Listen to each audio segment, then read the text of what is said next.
fiction writer, and this is fiction, so I'm a little nervous about it, but here we go. So it's an excerpt from a larger short story tentatively called Applause for Now, and so here are the things that you should know before going into it. One, the protagonist and his two best friends are having a suicide party.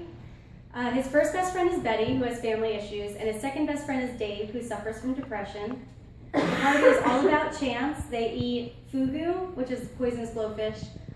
They put fruit on their heads and shoot it with a crossbow. They play 7 Minutes in Hell, where they're cooped up in a room with a panther, which the protagonist stole from work.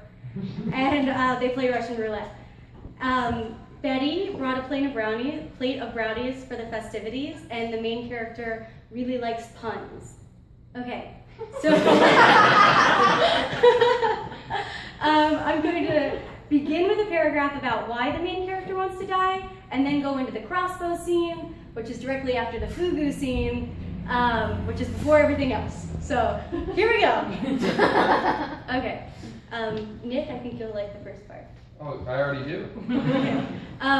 It's like this. I read a book this year on a whim, White Noise. Some guy in the break room was talking about it, so I picked it up. I thought it might be like the scary movie, but it was so much worse. This wasn't a book about fearing some outside phenomenon. This is a book about fearing death, which is something you can kind of talk about offhand. You know, everyone does because we know it's coming. But this book was about the obsession with that fear. And it's like, I couldn't help myself from internalizing that obsession. It was the same when I read The Outsiders in high school and couldn't help but start smoking cigarettes, which I later gave up. But this was something I just couldn't hack. And then that fear morphed into something even scarier, a fear of living. Every day is sterile, and every day I wonder what's on the other side, and if this or that is worth anything at all. And the more days I go through, the more I realize this isn't worth anything. But I hope that maybe, just maybe, there's something a little better to look forward to when, we pass on to that. Stealing that panther today was the most exciting, most interesting moment in my life, until now. Now, where I won't just get caught, I might actually die, which would be nice, because as exciting as tonight is, if I don't die, tomorrow will still be boring. It will still be this. So now we're transitioning to the crossbow scene. Dave's face is bright and red, and he shoots up from his seat, knocking over the empty fugu plate. He is particularly adept at ruining moments. Remember when I used to have a crossbow for that medieval club I belonged to? His voice shakes, like he's afraid of his own announcement. I nod. Yeah, I make fun of you all the time. Remember? The Princess of Fiddle? Dave shrugs. I brought it with me. I thought we could do that thing where we put an apple on someone's head. This is why it's important to include Dave. Great idea, I say. He looks at me proud as a bunch of lions. That's way better than a plate of brownies, I add, and give Betty a wink. She understands that Dave is emotionally unstable and needs a little confidence boost from time to time. Poor Dave is always trying to assert himself as the better of my best friends, but like I said, he's not. Betty is. He has his qualities, but he's that friend that just showed up one day and never went away. The type of friend that you never had to work for and so seems a little less important. Dave smiles at me, jingles his keys, and heads to his car for the crossbow. I watch the poor bastard walk out the door, and I feel grateful for having such accommodating friends. The only real friends I got.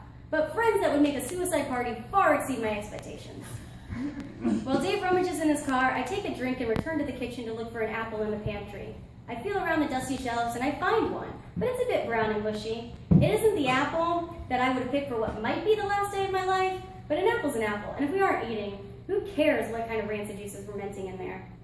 I try it out of my head and do my best to balance it. The rotted part helps, it sort of sinks into my scalp. I walk carefully through the kitchen and enter the living room to Betty downing the rest of her rosé. She tilts her head back and gurgles the champagne. I raise my eyebrows at her. She's usually a one-drink woman. Dave comes back in with a crossbow, and it's magnificent. Black and polished, looking old and new at the same time. It's odd he would have such a weapon, given his deep aversion to violence. I gave it a rub down and bought some new bolts, Dave says, finally giving a real smile, a rarity. He models it across my pocket carpet, holding it in both arms and circling it in the air.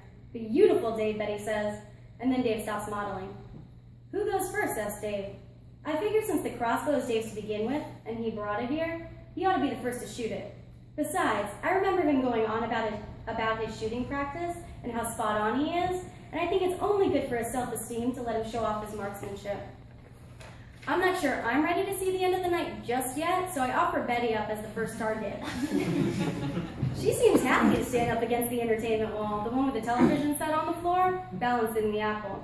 I draw a target behind her head with a red permanent marker, probably the only decoration these walls have seen in the 5 years I've lived here, and kiss her on her rouged cheek. Good luck, Bets, I say, and move out of the way. With luck, I'll never see my sister again, she says, and I know she means it.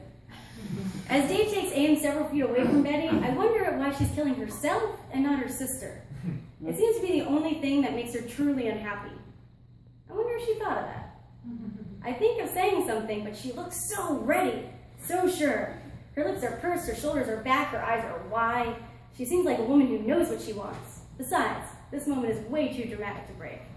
I sit on the edge of the couch and give Betty a thumbs up. I feel those muscles in my neck. Dave fires, I scream, the apple explodes. 2 halves split apart at the core. Holy shit, Dave. Betty blinks, Dave smiles. I want to go. I run to the kitchen, grab a soggy orange, and shove Betty to the side. Do it, Dave. Dave reloads and takes aim again. I hold my breath, close my eyes, feeling those neck muscles tense. My hands are squeezed tight at my sides. Who knew Dave was such a badass? I hear a click. Motherfucker. My shoulder is streaming blood. What kind of shot was that? Dave drops the crossbow and runs over to me. He's got his hands all up in my wound in a way that makes me happy he might die tonight. Jesus, either miss me or kill me, don't graze my fucking shoulder. I don't know what happened, I lost my concentration. He's shaking and tearing the bullet out of my flesh. He's got no respect for my body. It's a hell of a time to lose it when you're aiming a crossbow at your best friend. My arm pulses with needles as Dave holds the shreds of skin together. He's a shit medic. Betty disappears into the bathroom and comes out with some gauze and duct tape. Here you go, hun, she says, and pushes Dave out of the way. She wraps my shoulder nice and tight so the blood flow stops and my arm numbs. Another reason Betty is superior to Dave. I wonder if this will have any effect on how fast the fugu poison will hit. If it does hit. Betty takes her time, putting an ample amount of duct tape over the gash. She may be good at 2 shoes, but she's matronly, and you gotta admire that. When she finishes, she takes a seat on the floor, legs out, leaning back on her hands. She sighs. It would have been easier to do a suicide pact.